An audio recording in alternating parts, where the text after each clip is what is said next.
Guys, welcome to my new video. Sikkim ট্যুরে এটা ছিল আমাদের 4th ডে। ওই দিন আমরা ছিলাম ঋষিখোলাতে। আগের দিন আমরা যেই রুমটায় ছিলাম সেখান থেকে ব্রেকফাস্ট করে তারপর আমরা চলে গেছিলাম কিছু সাইট সিন দেখতে।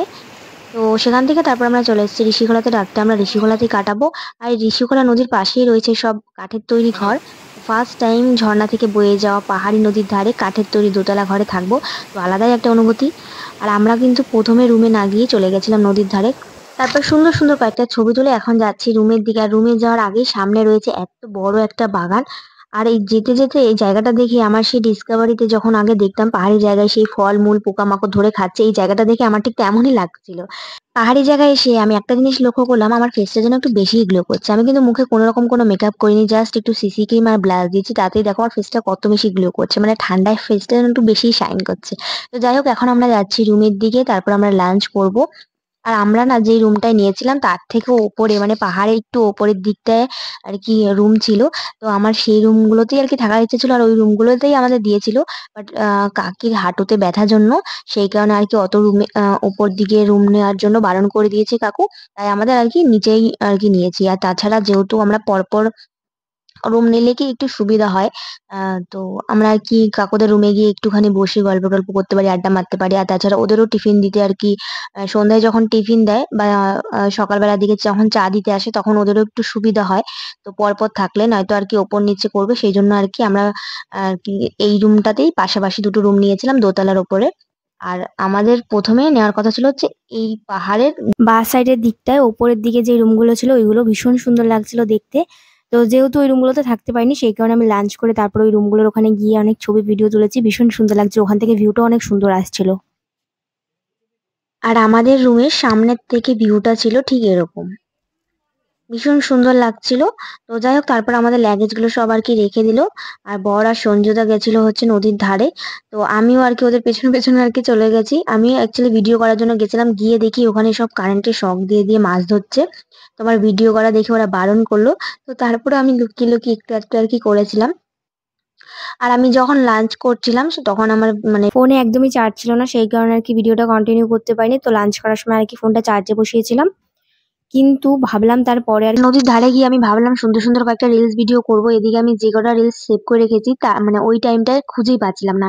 আমি এমনি সময় কোনো রিলস ভিডিও দেখলে যেটা আমার পছন্দ হয় সেগুলো আর কি সেভ করে রাখি। তো সেই কারণে আমার সেভ লিস্টটা এতই বেশি বেড়ে গেছে যে আমি খুঁজেই পাচ্ছিলাম না আমার পছন্দ মতো রিলস। সেই কারণে আমি একটা রিলসও করতে পারিনি ওখানে গিয়ে।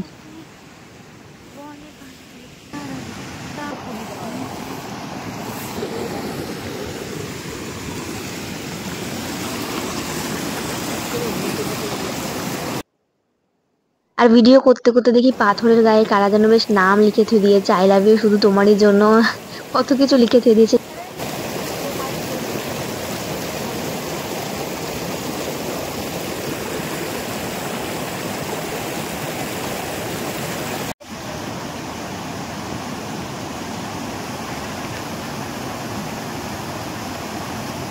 পাথরের মধ্যে বসে ওদের মাছ ধরা দেখছিলাম। তারপর দেখি রানী আর কাকু ওই বাঁশের ব্রিজটার মধ্যে গিয়ে অনেক ছবি ভিডিও তুলছে। সেই কারণে আমিও বরকে বললাম যে আমারও কয়েকটা ছবি আর ভিডিও তুলে দাও। তো যেই না কয়েকটা ছবি তুলেছি, ভিডিও করব, আর দেখতে দেখতে সন্ধ্যা হয়ে গেল, সেই কারণে আর কি ভিডিও করতে পারিনি, চলে গেছিলাম রুমে। আর রুমে যাওয়ার সাথে সাথে দিয়ে দিয়েছে আমাদের সন্ধ্যের টিফিন। টিফিনে কাকুদের রুমে আর কি সবাই মিলে গল্প করতে করতে টিফিন করছিলাম। বাট সেদিনকে আমার আর ভিডিওটা কন্টিনিউ করা হয়নি, এটা ছিল নেক্সট দিন সকালের ভিডিও। তো সকাল সকাল চা চলে আসছে আর আমি মাথা টাস্টানোর টাইম পাইনি। যেহেতু চা সেকেন্ডের মধ্যে ঠান্ডা হয়ে যায় সেই কারণে মাথা না আসছে আগে চা খেয়ে নিয়েছিলাম, মানে ব্রাশটা সবে সবে করেছি তার মধ্যে চা চলে এসছে। আর এখানে চায়ের টেস্টের কথা কি বলবো, অরিজিনাল চা একদম মুখে লেগে থাকার মতন টেস্ট। তো যাই হোক, এরকম ঠান্ডার মধ্যে গরম গরম চা, সাথে পাহাড় আর ঝর্ণার জলে বয়ে আসা নদীর জলের স্রোতের আওয়াজ, উফ আলাদাই লাগছিল চাটা খেতে। আর সাথে একটু হালকা রোদ লাগছিল, বারান্দায় দাঁড়িয়েছি সেই কারণেই, যাতে আমি এমনিতে একটু শীত কাতুরে, তো হালকা রোদ পড়েছে সেই জন্য আর কি বারান্দায় দাঁড়িয়ে চাটা খাচ্ছিলাম। আর এদিকে আমি পুরো রেডি হয়ে গেছি। এখান থেকে আমরা যাব সিলারিগাঁও, মানে তার আগে আমরা কিছু সাইট সিন ঘুরে আর কি সিলারিগাঁও যাব। তো নেক্সট দিন আর কি ওইখানে থাকবো। আর এখন চলে এসেছি ব্রেকফাস্ট করতে। ব্রেকফাস্ট করে আর কি আমরা বেরিয়ে যাব। আর আমরা খাওয়া দাওয়া করতে করতে আমাদের লাগেজগুলো সব গাড়িতে তোলা হয়ে গেছিল। ড্রাইভারও গাড়িতে বসে পড়েছে যাওয়ার জন্য। আর এদিকে আমি রানীকে নিয়ে যাচ্ছিলাম ওপরের রুমটার ওখানে। ওখানে আর কি কয়েকটা সুন্দর সুন্দর ছবি ভিডিও তুলবো সেই জন্য।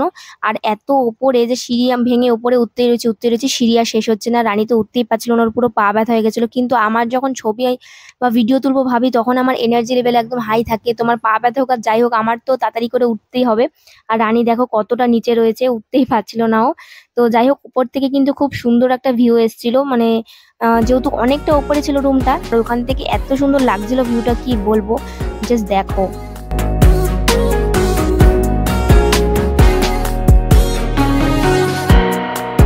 আর আমার চ্যানেলটা যারা যারা এখনো সাবস্ক্রাইব করনি, আমার নেক্সট ভিডিওগুলো দেখার জন্য ঝটপট চ্যানেলটা সাবস্ক্রাইব করে দাও। দেখা হচ্ছে অন্য কোনো ভিডিওতে। টাটা।